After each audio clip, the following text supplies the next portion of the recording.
First వచ్చేసి 6th schedule గురించి. అసలు ఇది ఎందుకు న్యూస్‌లో ఉందంటే, అరుణాచల్ ప్రదేశ్ తన స్టేట్‌ని 6th షెడ్యూల్‌లో ఇంక్లూడ్ చేయమని రిజల్యూషన్ పాస్ చేసిందనమాట. సో, దాని గురించి. అదే కాకుండా తను ఆల్రెడీ అరుణాచల్ ప్రదేశ్ అనేది ఆర్టికల్ 371 ప్రొవైడ్ చేస్తున్నారు. అది దాంట్లో కాకుండా ఆర్టికల్ 371, 371A, 371Gలో ఇంక్లూడ్ చేయమని చెప్పింది. ఆల్రెడీ 371లో ఏలో నాగాలాండ్ ఉంది. దీంట్లో మిజోరాం ఉందంట. సో, ఈ ప్రొవిజన్స్‌లో ఇంక్లూడ్ చేయండి. ఈ ఆర్టికల్ 371Hని స్ట్రైక్ అవుట్ చేసేయండి అని చెప్తుంది. సో, ఇప్పుడు ఆర్టికల్ 371 ఏంటంటే, దాంట్లో ఆర్టికల్ 371 నుంచి 371J ఏమేం ప్రొవిజన్స్ ఉంటాయంటే, 11 స్టేట్స్‌కి స్పెషల్ ప్రొవిజన్స్ అనేది ఉంటాయి. సో, వాళ్ళు వాళ్ళ కల్చర్‌ని ప్రొటెక్ట్ చేసుకోవచ్చు. వాళ్ళ ఎకనామిక్ ఇంట్రెస్ట్‌ని డెవలప్ చేసుకోవచ్చు. ఆ ట్రైబల్ పాపులేషన్‌ని స్టెబిలైజ్‌గా ఉంచుకోవచ్చు, ఇంక్రీజ్ చేయొచ్చు. సో, అవన్నీ ఇంక్లూడ్ అవుతాయన్నమాట. సో, దానికి స్పెషల్ ప్రొవిజన్స్ అనేది 11 స్టేట్స్‌కి ప్రొవైడ్ చేస్తుంది. ఆర్టికల్ 371 నుంచి 371J వరకు. ఈ ఆర్టికల్ 371A, 371G ఏం చేస్తుందంటే, నాగాలాండ్‌కి, మిజోరాంకి సేమ్ స్పెషల్ ప్రొటెక్షన్స్‌కి ప్రొవైడ్ చేస్తుంది. ఏంటంటే, వాళ్ళ రిలీజియన్, సోషల్ ప్రాక్టీసెస్, మళ్ళీ కొన్ని లాస్, ఓనర్‌షిప్, అంటే transfer of land of tribal people వాళ్ళ way of culture, social practices ఏం డిస్టర్బ్ అవ్వకుండా, సో, వాళ్ళకు స్పెషల్ ప్రొవిజన్స్ అనేది ప్రొవైడ్ చేస్తుంది ఆర్టికల్ 371A, 371G. అలాగే 371Hకి అంటే అరుణాచల్ ప్రదేశ్ స్టేట్‌కి special responsibility with respect to law and order in the state. అంటే వాళ్ళ స్టేట్లో లా అండ్ ఆర్డర్ స్టెబిలైజ్‌గా ఉండడానికి స్పెషల్ ప్రొవిజన్స్ అనేది ప్రొవైడ్ చేస్తుందనమాట. సో, అరుణాచల్ ప్రదేశ్ ఏమంటుందంటే, ఇక్కడ ఇంక్లూడ్ చేయండి, ఈ స్పెషల్ ప్రొవిజన్స్ మాకు కావాలి, 371A, 371Gకి ఏవైతే స్పెషల్ ప్రొవిజన్స్ ఉన్నాయో అవి మాకు కావాలి అని చెప్పి అరుణాచల్ ప్రదేశ్ అడుగుతుంది. నార్మల్గా అరుణాచల్ ప్రదేశ్ కి ఇన్నర్ లైన్ పర్మిట్ అనేది ఉందన్నమాట. Bengal eastern frontier regulations act of 1873 అంటే బ్రిటిష్ కాలం నుంచి ఇన్నర్ లైన్ పర్మిట్ అనేది అరుణాచల్ ప్రదేశ్కి ఉంది. So, actually inner line permit అంటే ఏంటంటే, కొన్ని ప్లేసెస్కి వెళ్ళాలంటే ఖచ్చితంగా ఈ ఇన్నర్ లైన్ పర్మిట్ అనేది ఉంటుంది. అదే గవర్నమెంట్ ఇష్యూస్ చేసే document. Inner line permit is a document that allows Indian citizens to visit are stay in a state that is protected under ILP. అదే ఖచ్చితంగా ఈ ఇన్నర్ లైన్ పర్మిట్ అనేది ఉండాలి. కొన్ని ప్లేసెస్కి ఇండియన్ సిటిజన్స్కి కొన్ని స్టేట్స్కి వెళ్ళాలంటే ఖచ్చితంగా ఈ ఇన్నర్ లైన్ పర్మిట్ అనేది ఉండాలన్నమాట. నార్మల్గా అవి అరుణాచల్ ప్రదేశ్, నాగాలాండ్, మిజోరాం అండ్ రీసెంట్లీ మణిపూర్ కూడా యాడ్ చేశారు. ఫస్ట్ ఆ ముందు 3 ఉన్నాయి, తర్వాత ఈ మణిపూర్ని యాడ్ చేశారనమాట. సో, ఖచ్చితంగా ఇండియాలో ఉన్న ఇండియన్ సిటిజన్సే ఈ 4 స్టేట్స్కి వెళ్ళాలంటే ఖచ్చితంగా ఇన్నర్ లైన్ పర్మిట్ అనేది ఖచ్చితంగా ఉండాలి. అదే ఒకవేళ ఫారినర్స్ భూటాన్ సిటిజన్స్ తప్ప మిగతా ఫారినర్స్ వెళ్ళాలంటే వాళ్ళకేంటంటే protected area permit, restricted area permit కానీ ఉండాలి ఖచ్చితంగా. సో, ఇండియన్ సిటిజన్కి అయితే ఇన్నర్ లైన్ పర్మిట్, ఫారినర్స్కి అయితే protected area permit, restricted area permit ఉండాలన్నమాట. అది దాన్ని ఇన్నర్ లైన్ పర్మిట్ అంటారు. అసలు యాక్చువల్లీ 6th షెడ్యూల్లో కూడా ఇంక్లూడ్ చేయండి మమ్మల్ని అని అరుణాచల్ ప్రదేశ్ అంటుంది కదా. ఆ 6th షెడ్యూల్ ఏంటంటే, వాళ్ళకి ఒక స్పెషల్ ప్రొవిజన్స్ అనేది ఎక్కువ ప్రొవిజన్స్ స్పెషల్గా ప్రొవైడ్ చేస్తుంటారు అనమాట. అవేంటంటే అస్సాం, మేఘాలయ, త్రిపుర, మిజోరాం. సో,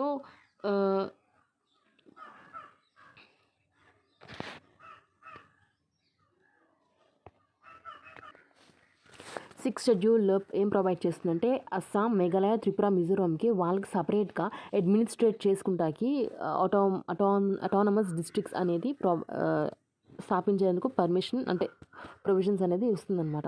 సో, ఈ article 244 sub class 2, article 275 sub class 1 అనేది దీని గురించే మాట్లాడుతుంది, 6th షెడ్యూల్ గురించే.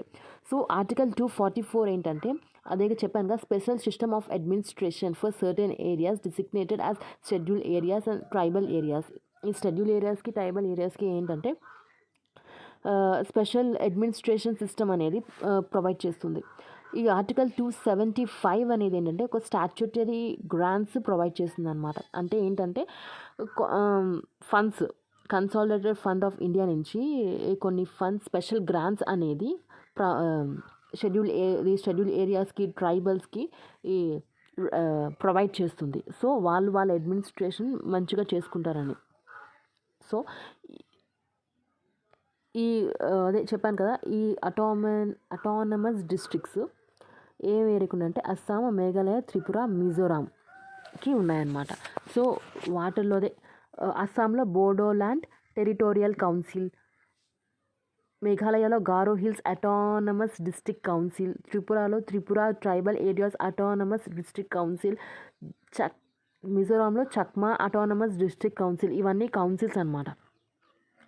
సో ఇంకా అరుణాచల్ ప్రదేశ్ గురించి ఏంటంటే, ఈ అరుణాచల్ ప్రదేశ్ ఇప్పుడు రిజల్యూషన్ పాస్ చేసింది ఏమని, మమ్మల్ని కూడా 6th షెడ్యూల్లో ఇన్వాల్వ్ చేయండి అని. సో 6th షెడ్యూల్లో ఇన్వాల్వ్ చేస్తే వాళ్ళకి కూడా ఈ అటానమస్ కౌన్సిల్స్ డిస్ట్రిక్ట్స్ అని సపరేట్గా ప్రొవైడ్ చేసే అదే ప్రొవిజన్స్ ఉంటాయని చెప్పి అడుగుతుంది. అదే కాకుండా ఈ national commission of schedule tribes ఉంది కదా, సో అది ఏంటంటే రీసెంట్గా లడక్ యూనియన్ టెరిటరీ ఉంది కదా, సో దాన్ని కూడా ఒక ట్రైబల్ ఏరియాగా డిక్లేర్ చేసి దాన్ని కూడా 6th షెడ్యూల్లో 6th షెడ్యూల్లో ఇంక్లూడ్ చేయాలని చెప్పి రికమెండ్ చేసింది అనమాట national commission for schedule tribes. Citizenship act ఉంది కదా, అది ఏంటంటే 6th షెడ్యూల్లో ఉన్న ఇన్నర్ లైన్ పర్మిట్ ఏరియాస్లో ఉన్నది ఎగ్జామ్ చేసేసింది అనమాట. సో సిటిజన్షిప్ యాక్ట్ వాటిలో ఏరియాస్కి పర్మిట్ ఉండదు, వర్తించదు.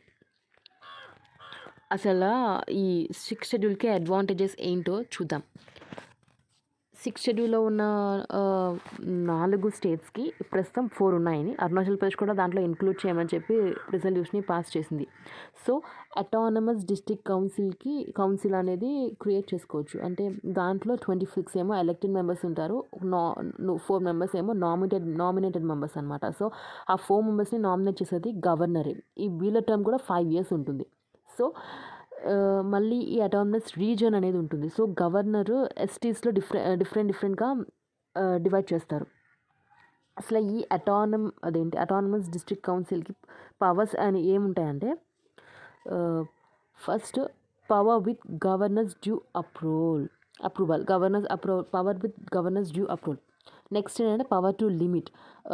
ఒకటి ఏంటంటే, ఇప్పుడు సెంటర్ ఏదైనా యాక్ట్ పాస్ చేసినప్పుడు ఈ ఫర్ ఎగ్జాంపుల్ ఈ అస్సాం ఉంది, సో తనకి అంత వాళ్ళ ట్రైబల్ పీపుల్ కానీ వాళ్ళ పీపుల్స్ కానీ ఎఫెక్ట్ అయితే సో ఆపే శక్తి ఉందన్నమాట ఈ అటానమస్ డిస్ట్రిక్ట్ కౌన్సిల్స్కి.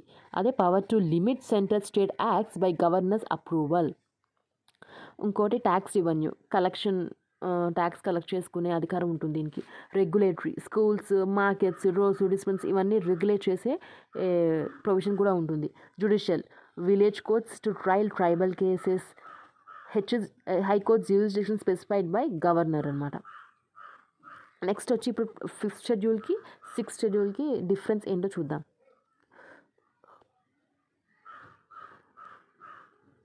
సో 5th షెడ్యూల్లో కూడా ట్రైబల్ పాపులేషన్ పీపుల్ ఉంటారు, 6th షెడ్యూల్లో కూడా ట్రైబల్ పాపులేషన్ స్టేట్స్ కూడా ఉంటాయి. సో 6th షెడ్యూల్కి మోర్ ప్రొవిజన్స్ ఉంటాయి వెన్ కంపేర్ టు 5th అనమాట. 5thలో ఏముంటాయి, ఆంధ్ర, తెలంగాణ, ఛత్తీస్గఢ్, హిమాచల్ ప్రదేశ్, మధ్యప్రదేశ్, గుజరాత్, జార్ఖండ్, మహారాష్ట్ర, ఒడిశా, రాజస్థాన్ ఇవన్నీ 5th షెడ్యూల్లో ఇంక్లూడ్ చేసి ఉంటారు. అస్సాం, మేఘాలయ, త్రిపుర, మిజోరాం ఇదేమో 6th షెడ్యూల్లో అనమాట. ఈ కౌన్సిల్ క్రియేషన్ ఎలా అవుతుందంటే స్టేట్ లెజిస్లేషన్ యాక్ట్ వల్ల అవుతుంది. దీనికేమో అదే అటానమస్ డిస్ట్రిక్ట్ కౌన్సిల్ ఏమో కాన్స్టిట్యూషన్లో ఆల్రెడీ ప్రొవైడ్ చేసి ఉన్నారనమాట. సో ఈ 5th షెడ్యూల్కి అనేది ఈ పిసా యాక్ట్ అదే గవర్నమెంట్ గ్రామసభ ఉంది కదా, గ్రామసభ ఖచ్చితంగా ఆ ఏరియాలో ఉన్న పంచాయతీ యాక్ట్ గ్రామసభ ఉంటుంది కదా, సో వాళ్ళ పర్మిషన్ లేకుండా అక్కడ ఏమీ ఇల్లీగల్ యాక్టివిటీస్ కానీ అంటే ఫ్యాక్టరీస్ కానీ అలాంటివి ఏం చేయకూడదు. అదే ఈ పిసా యాక్ట్లో ఇంక్లూడ్ చేసి ఉంటారు. Self governance through gram sabha for people living in 5th schedule. ఆ షెడ్యూల్ ఏరియాస్లో గ్రామసభ పర్మిషన్ లేకుండా ఏ మైనింగ్ కానీ ఏదైనా ఫారెస్ట్ ఏదైనా వర్క్ కానీ ఏమీ చేయకూడదు అనమాట. ఖచ్చితంగా గ్రామసభ పర్మిషన్ అనేది ఉండాలి.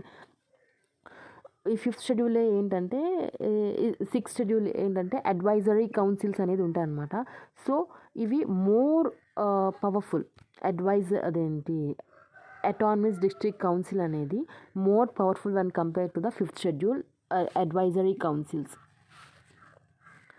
సో అది డిఫరెన్స్. సో అందుకే ఇప్పుడు అరుణాచల్ ప్రదేశ్ నాకు 6th షెడ్యూల్లో నన్ను ఇంక్లూడ్ చేయమని చెప్పి రిజల్యూషన్ అనేది అరుణాచల్ ప్రదేశ్ స్టేట్ పాస్ చేసింది. నెక్స్ట్ టాపిక్ వచ్చేసి borrowing powers of the centre and the state. Recently ఏమైందంటే సెంట్రల్ గవర్నమెంట్ స్టేట్ బారోయింగ్ లిమిట్ని ఇంక్రీజ్ చేసింది. అంతకుముందు 3% ఉంటుంది, ఇప్పుడు 5%కి ఇంక్రీజ్ చేసింది అన్నమాట. సో యాక్చువల్లీ బారోయింగ్ పవర్స్ సెంటర్కి స్టేట్కి ఎలా ఉంటాయో చూద్దాం.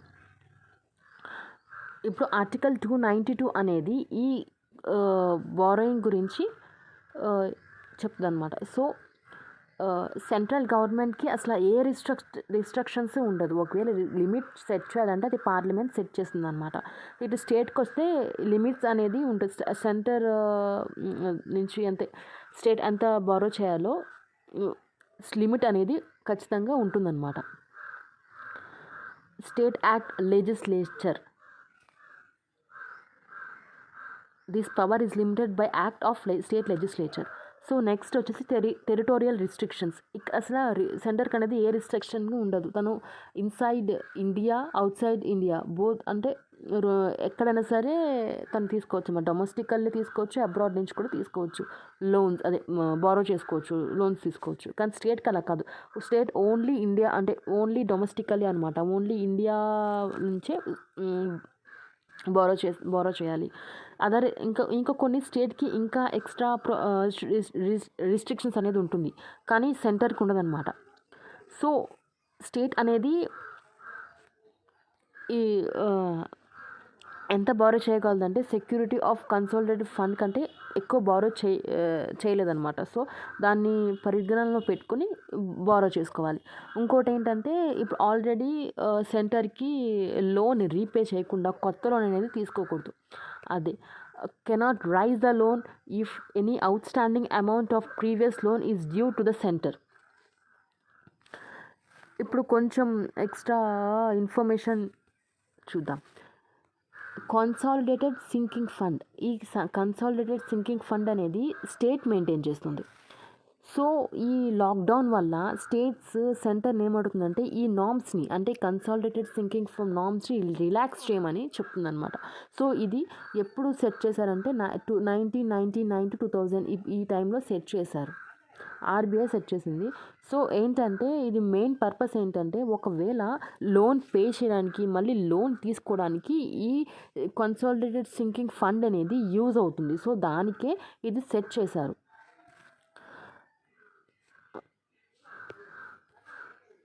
సిఎస్ఎఫ్ అంటే consolidated sinking fund created by states.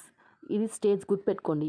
A fund అయినా సరే ఎక్కువ మెయిన్ సెంటరే ఎక్కువ మెయింటైన్ చేస్తుంది. సో ఇది మాత్రం ఇది క్రియేట్ చేయాల్సింది state. For amortisation of they debts obligations అంటే వాళ్ళ డెబ్ట్స్కి రీపే చేయడానికి మళ్ళీ కొత్త లోన్స్ తీసుకోవడానికి ఇవి సింకింగ్ ఫండ్ అనేది యూజ్ అవుతుంది. సో స్టేట్ గవర్నమెంట్ ఎలా కాంట్రిబ్యూట్ చేస్తుందంటే 1 to 3 of their annual out standing debts liability to fund to create a buffer repayment of their future liabilities. చెప్పాను కదా ఇప్పుడు డెబ్ట్స్ లోన్స్ రీపే చేయడానికి ఇది యూజ్ అవుతుందన్నమాట. సో ప్రస్తుతం 11 స్టేట్స్కి ఈ సింకింగ్ ఫండ్ అనేది సెటప్ చేస్తున్నారు. These funds maintain outside of the consolidated fund of states in public account and it is not be used for any other purpose except the redemption of loans. So ఇలా ఈ fund అనేది పెట్టడం మళ్ళీ ఈ loans repay చేయడానికి recover చేయడానికి పెట్టడం ఇదేంటంటే ఒక గుడ్ ఫిజికల్ గవర్నెన్స్ అనేది ప్రొవైడ్ చేస్తుంది. ఆర్టికల్ 370 గురించి నార్మల్గా 1 year అయిందనమాట. Article 370 and article 35A strike down అయ్యి. సో ఆర్టికల్ 370 దాని గురించి చదువుకున్నాం. ఫస్ట్ నార్మల్గా ఈ ఆర్టికల్ 370 అండ్ 35A ఏంటంటే ఒక temporary provisions state Jammu and Kashmir స్టేట్కి ఒక టెంపరరీ ప్రొవిజన్స్ అనేది ప్రొవైడ్ చేస్తుంది. సో దాన్ని స్ట్రైక్ డౌన్ చేసేసారు. ఆ స్పెషల్ ప్రొవిజన్ ఏంటంటే తనకి జమ్మూ అండ్ కాశ్మీర్ అనే స్టేట్కి ఓన్ కాన్స్టిట్యూషన్ ఉండొచ్చు అనే ఒక టెంపరరీ ప్రొవిజన్ని ఇంక్లూడ్ చేశారనమాట. సో అంటే ఇప్పుడు స్టేట్ తనంతటగా తను అన్నీ చేసుకోవచ్చు, కానీ except defence, foreigner affairs, finance and communication. Parliament ప్రతి స్టేట్ గవర్నమెంట్ని కన్కరెన్స్ చేస్తూ ఉండాలి, ఎప్పుడెప్పుడు అడుగుతూ ఉండాలి. ఐ మీన్ వాళ్ళ ఓటింగ్ అడుగుతూ ఉండాలి. కానీ ఈ ఒక్క డిఫెన్స్కి, ఫారిన్ అఫైర్స్కి, ఫైనాన్స్ అండ్ కమ్యూనికేషన్కి వాళ్ళ పర్మిషన్ కూడా అవసరం లేదనమాట. ఆర్టికల్ 370 ప్రకారం. ఆర్టికల్ 35A ఏంటంటే వాళ్ళకు ఒక సపరేట్ ప్రొవిజన్స్ అంటే సపరేట్ కాన్స్టిట్యూషన్ లాగా ప్రొవైడ్ చేశారనమాట. అంటే ఏంటంటే వాళ్ళ citizenship, permanent residence of state, special rights, privileges ఇవన్నీ ఈ ఆర్టికల్ 35Aలో ఇంక్లూడ్ చేశారు. సో అది స్ట్రైక్ డౌన్ 2019లో అది స్ట్రైక్ డౌన్ చేస్తారు. సో 1 year కంప్లీట్ అయింది కదా. సో దాని గురించి ఒకసారి చదువుకుందాం. బ్యాక్గ్రౌండ్ ఏంటంటే 1948లో ఒక ట్రీటీ అనేది, ట్రీటీ ఆఫ్ అసెషన్ అనేది government of India and Kashmir raja sign చేస్తారనమాట. సో అప్పుడు సైన్ చేస్తున్నప్పుడు ఒక టెంపరరీగా ఆర్టికల్ 370 అనేది పార్ట్ 21లో ఇంక్లూడ్ చేశారు. ఒక temporary, transitional and special provisions, permanent ఏం కాదు. సో టెంపరరీగా చేశారు. సో ఆ ఆర్టికల్ ప్రకారం ఏంటంటే స్టేట్ తనంతటకు తను లాస్, యాక్ట్స్ క్రియేట్ చేసుకోవచ్చు, కానీ except defence, foreign affairs, finance and communication అనమాట. సో అదొక ఎక్సెప్షన్.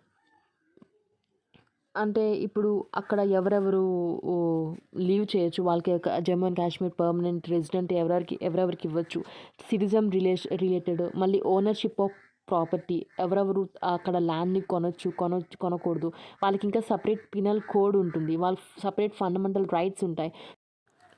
సో ఫండమెంటల్ రైట్స్ ఇవన్నీ కంపేర్ చేసుకుంటే ఇండియన్ సిటిజన్ కన్నా డిఫరెంట్గా ఉంటాయి అన్నమాట. సో వాళ్ళకి సపరేట్గా వాళ్ళు అడ్మినిస్ట్రేట్ చేసుకుంటూ ఉంటున్నారు ఇప్పుడు దాకా. సో 2019లో ఏమైందంటే Jammu and Kashmir reorganisation act 2019 అనేది పార్లమెంట్ అనేది పాస్ చేసేసింది.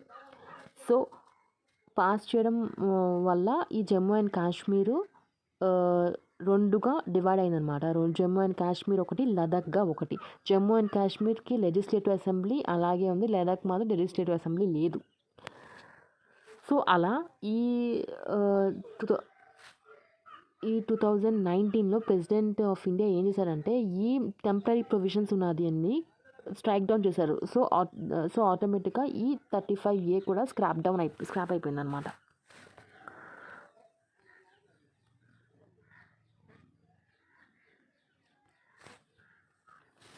ఇప్పుడు ఈ స్ట్రైక్ డౌన్ చేయడం వల్ల ఏమేమి మేజర్ చేంజెస్ అయినాయి అంటే complete applicability of Indian constitution to Jammu and Kashmir. ఇంతకుముందు జమ్మూ అండ్ కాశ్మీర్ కాన్స్టిట్యూషన్ అని సపరేట్గా ఉండేదన్నమాట. సో ఇప్పుడు అలా కాకుండా ఇండియన్ కాన్స్టిట్యూషన్ మొత్తమే ఈ జమ్మూ అండ్ కాశ్మీర్లో కూడా అప్లికబిలిటీ అవుతుంది. జమ్మూ అండ్ కాశ్మీర్కి సపరేట్ ఫ్లాగ్ అనేది ఉంటుంది. సో ఇప్పుడు నో సపరేట్ ఫ్లాగ్. ఇప్పుడు టెన్యూర్ అనేది జమ్మూ అండ్ కాశ్మీర్ అసెంబ్లీకి 6 years ఉండేది, కానీ ఇప్పుడు ఏంటంటే 5 years మాత్రమే. నార్మల్గా ఇండియన్కి, భారతదేశానికి, ఇండియాకి నార్మల్గా 5 years కదా మనకి టర్మ్. సో అలాగే అసెంబ్లీ ఇలాగే జమ్మూ అండ్ కాశ్మీర్ కూడా 5 years చేస్తారు. సో ఈ పీనల్ కోడ్ సపరేట్గా ఉంటుందని చెప్పాను కదా. సో ఆ సపరేట్ పీనల్ కోడ్ కాకుండా ఇండియన్ పీనల్ కూడా ఇప్పటి నుంచి అమలు అవుతుంది. అదే తర్వాత ఈ ఆర్టికల్ 356 అనేది ప్రెసిడెంట్ రూల్ ఉంది కదా. సో ఇప్పుడు కూడా అదే జమ్మూ అండ్ కాశ్మీర్కి అప్లికబుల్ అవుతుంది అనమాట ఈ ఆర్టికల్ 356 కూడా. ఇప్పుడు జమ్మూ అండ్ కాశ్మీర్ అనేది యూనియన్ టెరిటరీ కదా, యూనియన్ టెరిటరీ కూడా అప్లికబుల్ అవుతుంది. ప్రెసిడెంట్ రూలు ఏ స్టేట్ కన్నా ఇంపోజ్ చేయొచ్చు. సో అలాగే union territory of Jammu and Kashmir మీద కూడా ఇంపోజ్ చేయొచ్చు. సో సెంట్రల్ కోటాలో ఎలాగా కాలేజెస్, స్కూల్స్కి, గవర్నమెంట్ జాబ్స్కి వస్తాయో అలాగే జమ్మూ అండ్ కాశ్మీర్ కూడా సేమ్ అలాగే అమలు అవుతాయి అన్నమాట. సో ఇప్పుడు ఖచ్చితంగా ఇంతవరకైనా జమ్మూ అండ్ కాశ్మీర్లో ఉన్న ప్రాపర్టీ ఖచ్చితంగా అక్కడ వాళ్ళే ఎక్వైర్ చేసే హక్కు ఉంటుందన్నమాట. వేరే స్టేట్స్ వాళ్ళు ఎక్వైర్ చేసి అంటే కొనుక్కుని అక్కడ స్థాపించే హక్కు ఉండదు. సో ఇప్పుడు అదంతా లేకుండా వేరే స్టేట్స్ కూడా కొనుక్కునేలాగా ప్రొవిజన్ వచ్చేసిందనమాట. So right to information act అనేది అక్కడి వరకు జమ్మూ అండ్ కాశ్మీర్లో అప్లికబుల్ కాదనమాట. సో ఇప్పుడు ఉంది. Certain provisions of Jammu and Kashmir which deny property rights to native women and who marry persons from outside of the state may stand. అంటే ఇప్పుడు ఒక ప్రొవిజన్ అనేది ఇటువరకు ఉండేదన్నమాట. ఏంటంటే జమ్మూ అండ్ కాశ్మీర్ ఉమెన్ అదే పాకిస్తాన్ వాళ్ళని చేసుకుంటే సో వాళ్ళకి ఏమి ప్రాబ్లం ఉండదు. వాళ్ళ ప్రాపర్టీ వాళ్ళకే వస్తుంది. అదే ఒక ఇండియన్ ఒక ఉమెన్ని చేసుకుంటే మాత్రం తన ఆ ప్రాపర్టీ ఎక్వైరింగ్ ఏమి ఉండదన్నమాట. సో అది కూడా ఇన్వాలిడేట్ చేస్తారు.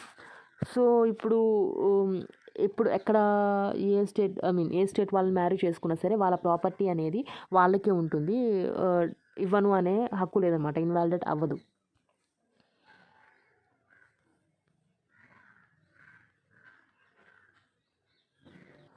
అప్పుడు ట్రీటీలు సైన్ చేస్తున్నప్పుడు కూడా అక్కడ ఒక టెంపరరీ అని చెప్పారన్నమాట. టెంపరరీ ట్రాన్సిషనల్ స్పెషల్ ప్రొవిజన్స్ అని అప్పుడే ఇంక్లూడ్ చేశారు. సో ఇది టెంపరరీ కాబట్టి స్ట్రైక్ డౌన్ చేస్తారు. స్క్రాప్ చేసేసి కొత్తగా ఈ 2 యూనియన్ టెరిటరీస్ని ఎస్టాబ్లిష్ చేశారనమాట. వచ్చేసి ఇంటర్ స్టేట్ కౌన్సిల్. అసలు ఇంటర్ స్టేట్ కౌన్సిల్ ఏంటంటే చూద్దాం. అది recommendation of the Sarkaria commission. అంటే సర్కారియా కమిషన్ రికమెండేషన్ వల్ల ఈ ఇంటర్ స్టేట్ కౌన్సిల్ని ఫామ్ చేశారనమాట. అది 1990లో ప్రెసిడెన్షియల్ ఆర్డర్ ద్వారా సెటప్ చేశారు. అదే కాకుండా కాన్స్టిట్యూషనల్ బ్యాకింగ్ కూడా ఇచ్చారు. ఎందుకంటే ఆర్టికల్ 263లో ప్రొవైడ్ చేశారనమాట. సో ఆ ఫీచర్స్ ఏంటంటే ఇప్పుడు సెంటర్ స్టేట్కి డిస్ప్యూట్స్ వచ్చిన ఒక సెంటర్ స్టేట్కి అయినా సరే స్టేట్ టు స్టేట్కి అయినా సరే డిస్ప్యూట్ వచ్చినా ఈ రికమెండేషన్ చేస్తుంది అనమాట ఇంటర్ స్టేట్ కౌన్సిల్ అనేది. అలాగే డిస్ప్యూట్స్ క్లియర్ చేసి ఒక కోఆర్డినేషన్ అనేది 2 స్టేట్స్కి ప్రమోట్ చేస్తుంది. అంతేకాదు ఇది పర్మనెంట్ కాన్స్టిట్యూషనల్ బాడీ అని కాదు. ఇట్స్ నాట్ ఏ పర్మనెంట్ అనమాట. అసలు యాక్చువల్లీ కాంపోజిషన్ గురించి చూస్తే ఏంటంటే ఫస్ట్ ఇది చైర్పర్సన్ ఏమో పిఎం ప్రైమ్ మినిస్టర్. దాంట్లో ఎవరెవరు ఉంటారంటే సీఎంస్ ఆఫ్ ఆల్ స్టేట్ అంటే అన్ని స్టేట్స్ సెంట్రల్ చీఫ్ మినిస్టర్స్. ఇంకోటి ఏంటంటే యూటీస్ అంటే యూనియన్ టెరిటరీస్ కూడా. ఎవరికైతే లెజిస్లేటివ్ అసెంబ్లీస్ ఉంటారో వాళ్ళకి చీఫ్ మినిస్టర్స్ ఉంటారు కదా. So chief ministers of all states and union territories who is having legislative assembly. ఇంకా ఏంటంటే ఎవరికైతే లెజిస్లేటివ్ అసెంబ్లీ ఉండదో వాళ్ళు administrators. So CMs of all states and union territories and administrators of union territories. దాంట్లోనే ఈ inter state council ఒక standing committee అని ఉంటుంది. సో ఆ స్టాండింగ్ కమిటీని చైర్పర్సన్ ఎవరంటే హోమ్ మినిస్టర్. సో ఆ హోమ్ మినిస్టర్ కింద 5 క్యాబినెట్ మినిస్టర్స్ ఇంకో 9 సీఎంస్ ఉంటారనమాట. 6 central cabinet ministers including home minister to be nominated by PM. ఈ సెంట్రల్ స్టేట్ కౌన్సిల్లోనే ఈ standing committee of the council అనేది ఇది ఉంటుంది.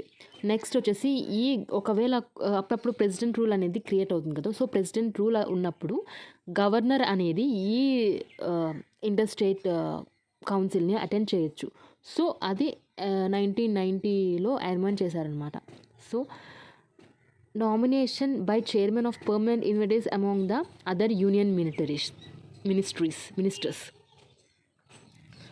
నెక్స్ట్ ఇంకా రిలేటెడ్ న్యూస్ ఏంటంటే కర్ణాటకకి మహారాష్ట్రకి బార్డర్ డిస్ప్యూట్ ఉందన్నమాట. సో దాని గురించి నార్మల్గా ఇలా డిస్ప్యూట్స్ అనేది ఉన్నప్పుడు మేజర్గా రిజాల్వ్ చేసే పద్ధతులు ఒక 2 ఉన్నాయన్నమాట. ఫస్ట్ వచ్చేసి ఆర్టికల్ 3లో ఏముంటుందంటే పార్లమెంటు ఒక కొత్త స్టేట్ని ఫామ్ చేయొచ్చు.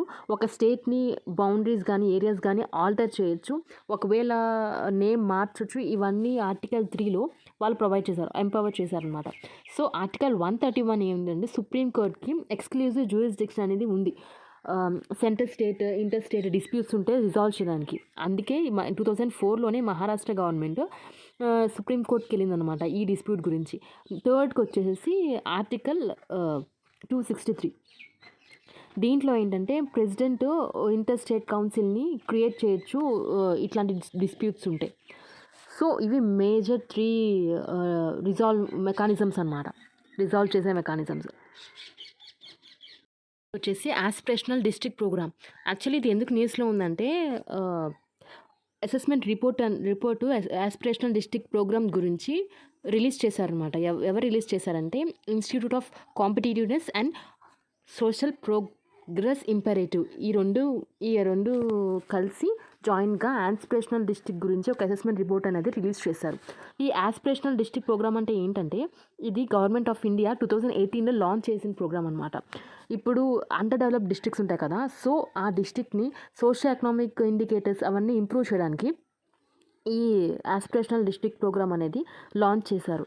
ప్రస్తుతం ఈ డిస్ట్రిక్ట్స్ ఎక్కడ ఇంప్లిమెంట్ చేస్తున్నారంటే 739 డిస్ట్రిక్ట్స్లో ఎక్కువ ఏం ఇంక్లూడ్ చేశారంటే 35 లెఫ్ట్ వింగ్ ఎక్స్ట్రీమిజం ఎఫెక్టెడ్ రీజియన్స్లో మెయిన్ ఫోకస్ చేశారనమాట.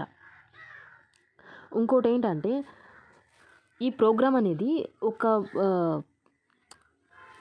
కొన్ని ఐడియాస్ అనేది బేస్ చేసుకుని అప్రోచ్ అవుతుందన్నమాట గవర్నమెంట్. ఎకనామిక్ మెజర్స్ కాకుండా దానికంటే బియాండ్గా వెళ్ళాలని, moving beyond economic measures of success, enable equitable regional development అనేది ఈక్వల్గా అవ్వాలని, driving change through cooperative and competitive federalism.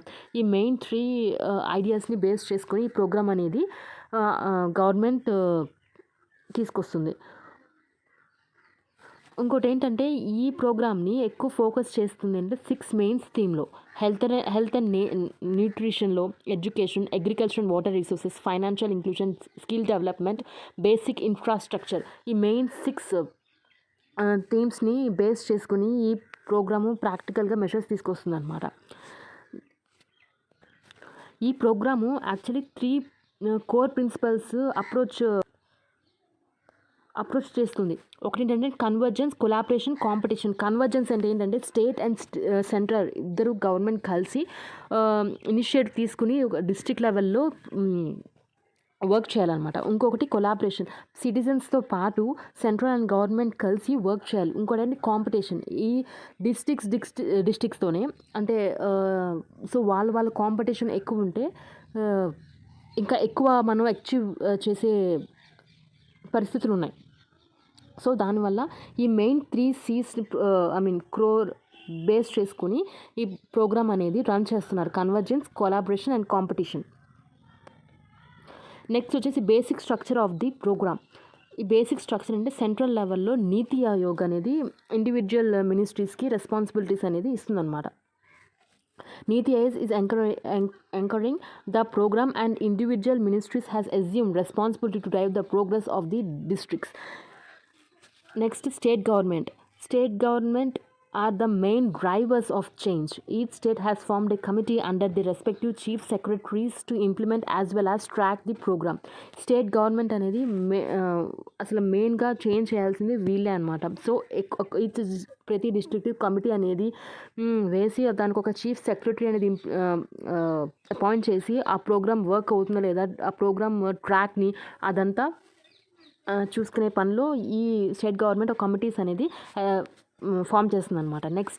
Next వచ్చేసి for each district a centre prabhari officer of the rank of additional secretary, joint secretary has been appointed to provide feedback and recommendation based on their local level findings. ప్రతి డిస్ట్రిక్ట్లో ఒక ప్రభారీ officer అని ఒక అతన్ని appoint చేసి ఈ programme అనేది ఎలా రీచ్ అవుతుంది, ఎలా చేస్తే బాగుంటుంది, వాళ్ళ ఫీడ్బ్యాక్ ఒకవేళ ఇలా కాకపోతే ఇలా చేయొచ్చు అని రికమెండేషన్స్ ఇలా చెప్పే ఒక ఆఫీసర్ని అపాయింట్ చేసిందనమాట. Under the program, Niti Aayog releases Delta ranking that ranks district based on the monthly improvement achieved in the 6 focus areas through the Champions of a Change dashboard. ఇక్కడ ఏంటంటే ఇప్పుడు ఈ ప్రోగ్రామ్ ద్వారా నీతి ఆయోగ్ ర్యాంక్స్ అనేది provide చేస్తుందన్నమాట. So అసలు ఈ 6 areas ఉన్నాయి కదా, ఈ 6 ఏరియాస్లో ఏ డిస్ట్రిక్ట్ ఎలా ఫోకస్ చేస్తుంది, ఎలా అచీవ్ చేస్తుంది అనేది దాని బేస్ చేసుకొని నీతి ఆయోగ్ ర్యాంకింగ్ అని కూడా రిలీజ్ చేస్తుంది అన్నమాట.